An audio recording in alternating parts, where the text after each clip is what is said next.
We provide you the platform to turn your dreams into reality. Give wings to your aspirations with KR Mangalam University. आतंकी और आतंक को पनाह देने वाले देश को सबक सिखाने की मांग भारत में जोर पकड़ रही है। इस बीच पीएम मोदी ने फिर कहा है कि पहलगाम के गुनहगारों को कठोरतम सजा मिलकर रहेगी। भारत के इस प्रण से पाकिस्तान खौफ में है। पाकिस्तानी एयरफोर्स ने युद्धाभ्यास शुरू कर दिया है। बॉर्डर पर सैनिकों की तैनाती बढ़ाई जा रही है। सवाल यह है कि क्या भारत और पाकिस्तान के बीच युद्ध के हालात बन चुके हैं? अगर हां, तो दोनों देश जंग से कितने कदम दूर हैं? समझिए इस रिपोर्ट में।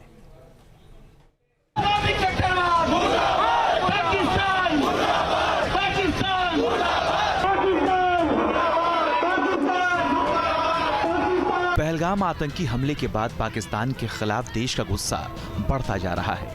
कई राज्यों में पाकिस्तान के खिलाफ प्रदर्शन हो रहे हैं।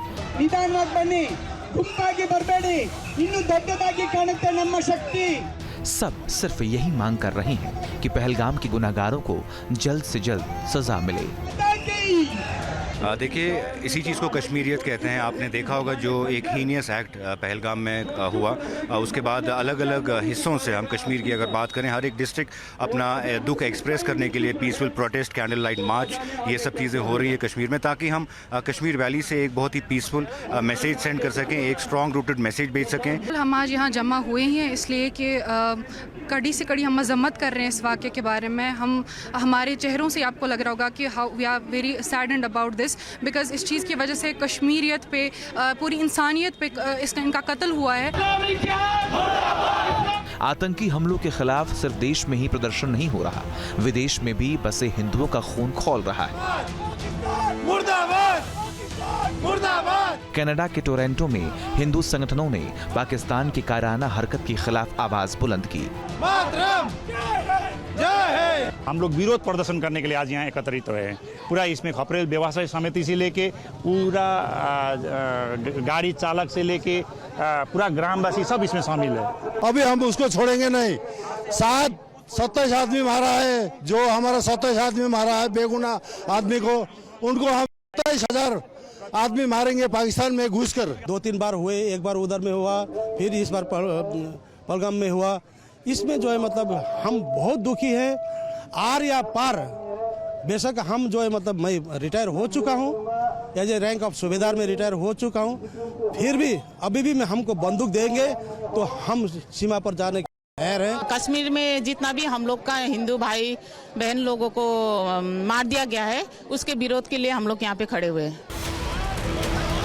देश विदेश से उठ रहे बदले की मांग के बीच पीएम मोदी ने भी साफ कर दिया कि भारत आतंकवाद से लड़ने के लिए पूरी तरह से तैयार है। पीएम ने एक बार फिर देश को भरोसा दिलाया कि पीड़ितों को न्याय मिलकर रहेगा। इस जघन्य तरीके से किए गए आतंकी हमले की सबने कठोर निंदा की है। उन्होंने मृतकों के परिवारजनों के प्रति संवेदनाएं प्रकट की है। पूरा विश्व आतंकवाद के खिलाफ हमारी लड़ाई में 140 करोड़ भारतीयों के साथ खड़ा है। मैं पीड़ित परिवारों को फिर भरोसा देता हूं, उन्हें न्याय मिलेगा, न्याय मिलकर रहेगा। पीएम मोदी के प्रण को पूरा करने में देश के रक्षा मंत्री राजनाथ सिंह और भारतीय सशस्त्र बलों के chief of defence staff general Anil Chauhan भी जुटे हुए हैं। सीडीएस नई दिल्ली में रक्षा मंत्री के आवास पर उनसे मिलने पहुंचे। माना यह जा रहा है कि इस दौरान कई मुद्दों पर चर्चा हुई। रक्षा मंत्री राजनाथ सिंह के घर पर बैठक खत्म हो गई है। अहम बैठक जिसमें सीडीएस ने शिरकत की, और इस बैठक में दरअसल पहलगाम आतंकी हमले के बाद जो सिक्योरिटी सिचुएशंस हैं, जो हालात हैं इस वक्त जम्मू कश्मीर में, उसकी समीक्षा की गई। खासतौर पे जानकारी बतला रहे हैं कि एलसी पर जो भारत की तैयारियां हैं और साथ ही आईबी पर जो भारत की तैयारियां हैं, उस बारे में बातचीत हुई। इसके अलावा पिछले 3 दिनों से जो स्मॉल आर्म्स के जरिए फायरिंग की जा रही है, उसके पीछे जो नीयत है पाकिस्तान की, उस बारे में भी बातचीत हुई है। इस वक्त आप देखिए ठीक सामने सीडीएस की गाड़ी निकलते हुए सीडीएस अनिल चौहान, जो कि रक्षा मंत्री से तकरीबन ये जो बैठक है वो लगभग 45 मिनट चली, और उसके बाद निकलते हुए, यानी भारत में आप देखिए तो लगातार बैठकों का सिलसिला जारी है। तैयारियां पूरी तरह से हैं। भारत की तैयारी से घबराए पाकिस्तान की वायुसेना ने भी सैन्य अभ्यास शुरू कर दिया है। पाकिस्तान एयरफोर्स के इस एक्सरसाइज को जरबे हैदरी का नाम दिया गया।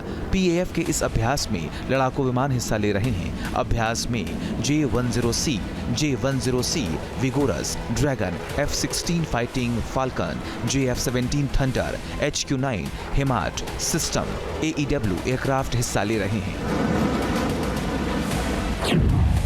भारत की जवाबी कार्रवाई के डर से पाकिस्तान बॉर्डर पर सैनिकों को जुटा रहा है। खबरों की माने तो पाकिस्तान ने LOC पर अपनी तरफ जवानों की संख्या बढ़ा दी है।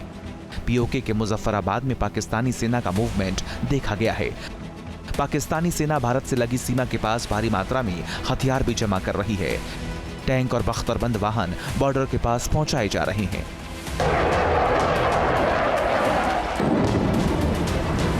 साफ है कि पाकिस्तान भारतीय सेना के एक्शन से घबरा गया है। इसीलिए आनन फानन में पाकिस्तानी वायुसेना ने युद्धाभ्यास शुरू कर दिया। वही बॉर्डर पर सैनिकों की संख्या बढ़ाई जा रही है। पाकिस्तान को यह गलत फहमी है कि भारत उसके शक्ति प्रदर्शन से अपने कदम पीछे हटा लेगा। लेकिन पाकिस्तान के PM शहबाज शरीफ और पाक आर्मी चीफ असीम मुनीर शायद ये बात भूल रहे हैं कि ये वो भारत है जो घर में घुसकर मारता है। Team news nation. News nation अब व्हाट्सएप पर खबरों की ताजा अपडेट के लिए न्यूज नेशन के इस QR कोड को स्कैन करें।